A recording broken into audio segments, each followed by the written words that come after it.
જૂનાગઢ તાલુકાના 35 સરપંચોએ એક સાથે રાજીનામા ધરી દીધા છે, જેના કારણે ખળભળાટ મચી ગયો। તાલુકા સરપંચ યુનિયને તાલુકા વિકાસ અધિકારીને રજૂઆત કરી કે 35 સરપંચોનું રાજીનામું મંજૂર કરવામાં આવે। જિલ્લા વિકાસ અધિકારીની કામગીરીના કારણે સરપંચો પરેશાન છે।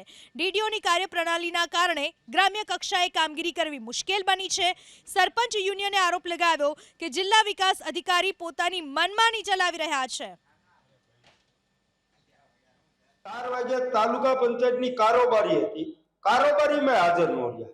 પછી અમારા સરપંચો રજૂઆત કરવા જાય તો કેની પાસે જાવ? અમારું મેન મંથન તાલુકા પંચાયત છે, તાલુકા પંચાયતથી જ અમારી આગળની કાર્યવાહી થતી હોય છે।